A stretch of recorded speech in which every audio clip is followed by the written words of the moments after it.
Hello people, how are you doing today? Hope you're doing great and welcome back to another video. It's been some time since we posted a video every time I say this, but this time I'm making all efforts to make continuous videos. So this video is about, as you might have already read the headline, it's about the making process of Jimmy's commercial that I did, and it is also a mix of a reel and a commercial. So I'll tell you how this content can be utilized to post on your Instagram stories or for the brands that you're making these videos. So let's just get into it straight.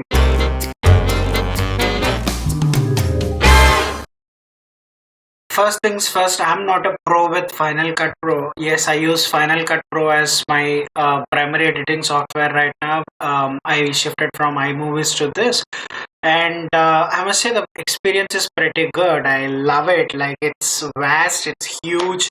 There are a ton of features that you could use, and I really love Final Cut Pro. Let's get straight into the timeline here. As you can see the timeline over here, this is exactly what I did for the clip, and boom. So let me give you a quick breakdown of what all that you see. This is the primary video that is running, and these are the secondary transitions, or these are the secondary elements that I had to enhance the clip beauty or whatever. And these are the texts, of course you must have known, and there are certain complex shots that you can see from this specific timeline. So as if you are aware of Final Cut Pro, you might have observed this particular icon here. This basically says that it is a compound clip. So basically compound clip is something that you combine a lot of clips from your timeline into one, so that your timeline doesn't look clumsy, and it will help you to get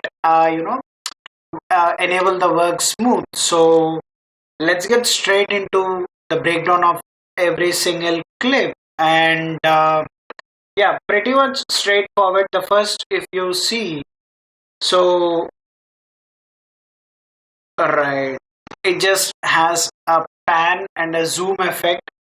So this you can create by going into transform, and at the initial point you give the size to minimum, and then slowly this will enlarge. So if you look at here, the size is 35, the scale size, and if you slowly go to the end, it's 100. So that gives in this nice zoom out effect. So see, that comes there, like, exactly. So that is the initial thing, and the on the top I have given the present, a simple text from it. So yeah, so this is the second important clip from the video. So I'll just double click on this compound clip, and you can see, so one, I have given a background. Let's disable the background. You will see only the, so I've disabled the bottom clip, and now you can see I have only the bottle which is rolling. So these are the keyframes that I have given, so that when it's rotating it doesn't go out of shape or out of context. So this is exactly what I have done. I will enable, once you enable the background, and boom, there you go, you get the background. And I have added these small hands-on images that gives an extra bit of interest to the viewer, so that will also enhance the overall viewing experience of the user. And yes, finally, the text itself, you have the text here. Of course you can choose your own styles and shapes, so fonts and shapes, as in, like, yeah, that's pretty much it. This is pretty simple, and this moving effect is of the same thing that we have discussed already. So it's from the transform. Go to transform, enable transform, and here you can see in the initial position it was given minus 22.4, and at the end that goes to 125, if I'm not wrong. Yeah, it's at 100. So this will give that rotating effect when zoom out effect when it's coming to you. This is pretty much the simple transition that I used to get this particular stuff. And let's get back to the clip. And this is also a pretty straightforward and a simple 100 fps shot that I took. So I'm just panning the camera and I just gave the text. So okay, we just went ahead fast. So this is simple, and on top of that you have a vector image and the text. And this is another interesting stuff that I did, and this is the clip that has some good editing. So this is okay. I'll disable the background right now, and you can see that the bottle is on the face and slowly it rotates back. So what I did was pretty much simple. I just reversed the clip, that's all. No big alchemy here. So it's pretty much the same. I'll just enable the background, and yes, here you can see what we did. See, I told you, it's pretty much it.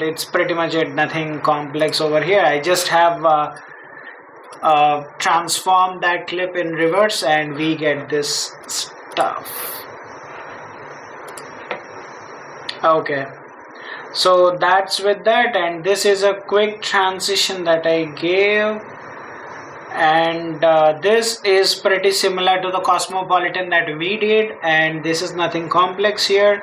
I gave the text, sorry for the call, I gave the text and the vector here.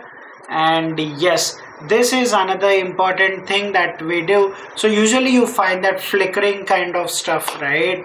So I'll play it for you. Yes, see, you see that flickering? That is exactly how we obtained this. So what you do is very simple. The flickering effect is quite easy. You just cut it according to the frame or to the desired frame rate, or you have to disable the next one. That's all. Who is this person calling me? Oh, sorry.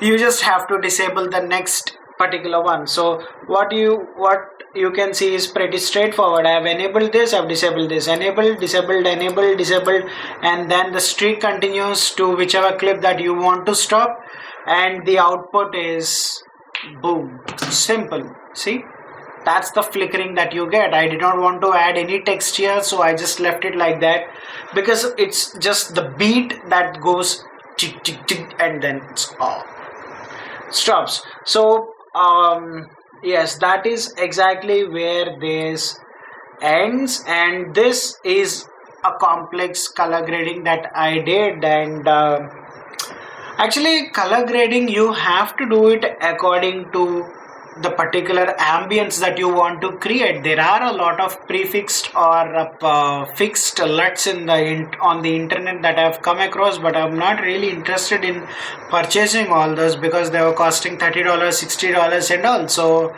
what I really thought was I wanted to create something on my own. So what I do is I individually color grade my clips. It is a bit hectic, it is a bit complex, but I think that works for me the best. So down the line you will have to create your own process for everything. So for me this absolutely worked and I loved doing this. So let's get into the clips, individual clips. So this is the first clip. It is also pretty straightforward. There was no editing here. Here and there I used Ken-Burns for a smooth zoom effect, that's all. So here I am rubbing lemon to the glass, I'm dipping the glass in the salt, and yes, I'm showing you the glass, squeezing the lemon.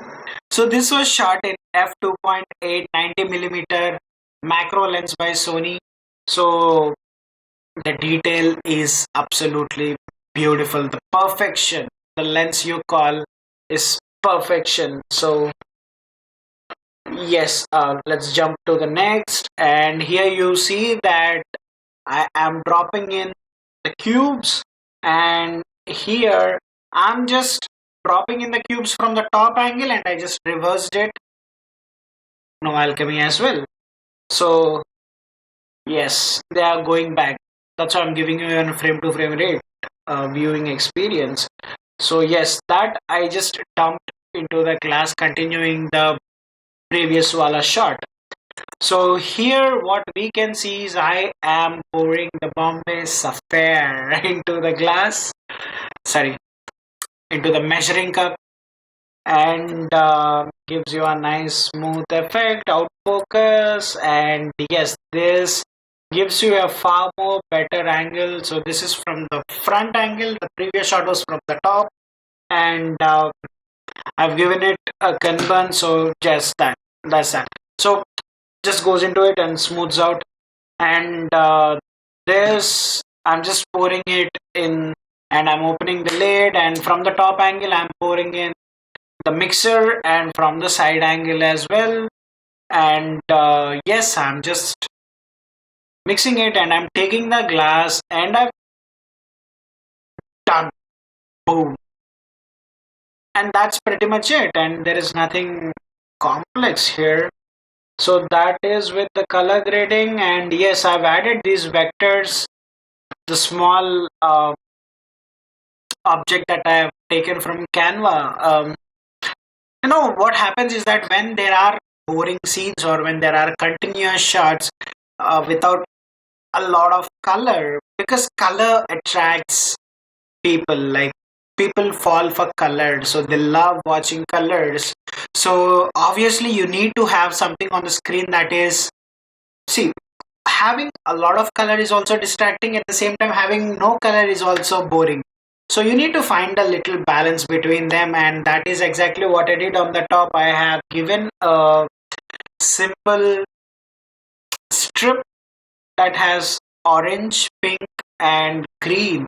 So that added a bit of, I wouldn't say elegance, but a bit of interest to the scene. So, uh, yep. So that is this clip in the top. If I disable it, it will go away. And yes, that is it. And these are the vectors that I did and that I've added. And yes, another same thing, the flickering effect that you give, this is how you do it. How would I say? You don't have a very specific or preset rules that you should do this, you should do that. So this is pretty much everything according to your own video that you can change. So what I did was I initially started off with a large or a big clip or a photo that I stretched, and then I disabled one, and that continued for some time. And yes, at last I just wanted the logo to be there so that it will be visible for the users, and that is where it will end. And with that being said, we came to an end of it. So I did my color grading and all with this particular clip and this clip. I mean, color grading is pretty much everything that you should do, because the inconsistency in colors is something which is not good, but you do it individually or you do it making it a compound clip is your choice. So yeah, I did add some good music to this. So this is that glitch effect that you get when you have that flickering effect. So that is this glitch sound, and this is the ending one. So this audio length was around 30, at 1 minute 30 seconds, and I've compressed it to 30 seconds. So that is exactly why you will get all this. So I've cut, chop, and I've added this, and this is that lang bang bang glass bang sound. So let me play this clip for you.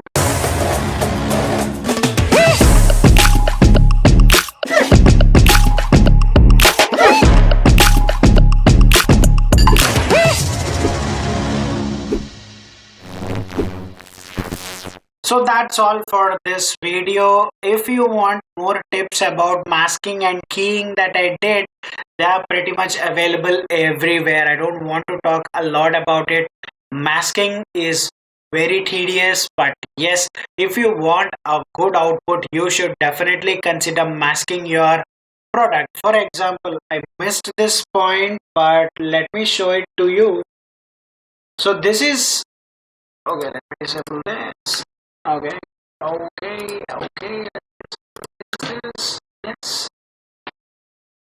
So this particular clip that you are seeing here, the background is all gone. So it was shot on a blue screen. Let me remove the mask. Let me remove the keyer. Exactly. So this is what the original shot was. Okay. And this was changed to, so let's go step by step. First I've added a keyer that will blank out the screen.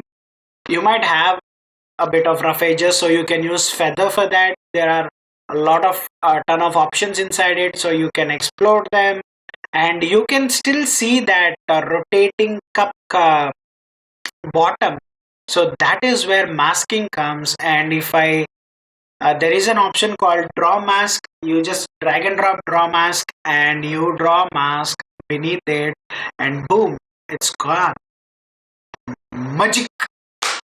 So yeah, that's pretty much it. I'm just undoing stuff, and okay, enable. So overall, this is what you get. That's all right. And all right, this is pretty much how the breakdown of the video that I did. Thank you for watching this video. Hope you enjoyed it. If there are any further questions, please do drop down below. Let me help you answer something.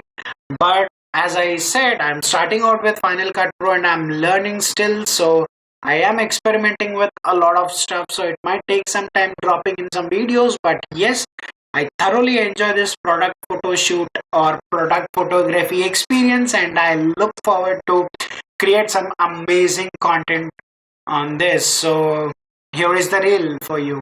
Enjoy.